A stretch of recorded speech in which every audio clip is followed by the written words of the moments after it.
voici à la 25e édition du Festival international du film documentaire Traces de vie, où 97 films sont en compétition. Leur rôle, nous faire connaître l'exacte réalité des choses. D'attachantes personnalités nous apparaissent chez deux personnes sans domicile, réfugiées sous un pont de Saint-Ouen. Quand j'ai vu ce type faire de la cuisine dehors à moins, là il fait -1 ou je sais pas, mais là-bas il faisait -4, -5. Hein.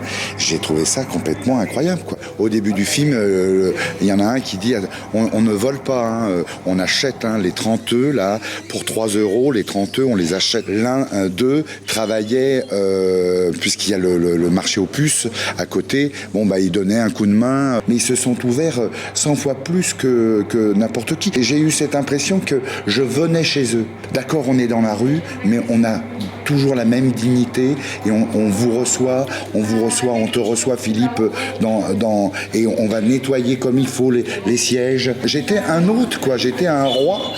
Une belle solidarité s'est manifestée dans le quartier pour aider ces deux personnes d'origine indienne. La qualité du vivre ensemble préoccupe heureusement partout les hommes.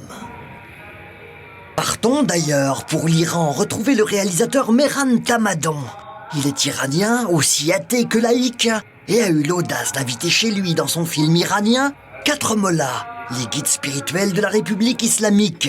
C'est 2 jours durant qu'ils vivent ensemble pour réfléchir à comment pourraient cohabiter sous le même toit 2 conceptions de l'homme et de l'ordre du monde diamétralement opposées. Précieux entretien.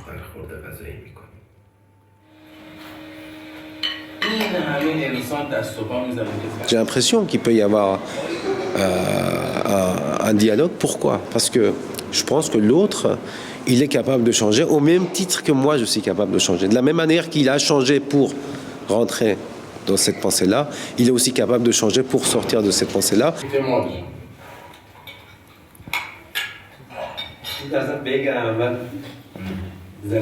Au fil des dialogues cohabitent humour, intransigeance et vrai respect de l'autre, pour que se noue une étonnante relation où le mot cohabitation prend sens. Je pense qu'ils ont lâché des choses parce que moi j'ai lâché aussi des choses. Je pense que parce que j'ai reculé, que eux ils ont reculé aussi. Et si j'avais été offensif, si je voulais avancer, si je voulais avoir le dernier mot, si je voulais, eux ils seraient avancés aussi et on serait allé à la confrontation. Moi, je pense qu'il faut lâcher prise en espérant que mon lâcher prise ferait que l'autre lâchera prise aussi. Le film iranien dépasse finalement le vivre ensemble en Iran pour aborder plus largement la relation à l'autre. Il y a des gens qui voient mon film qui disent « ça me fait vachement penser à moi et mes parents à table le dimanche où on n'arrivait pas à se parler ». Ça donne aussi des pistes pour rentrer en relation. Et de comment est-ce qu'on peut aller au-delà des conflits, quoi.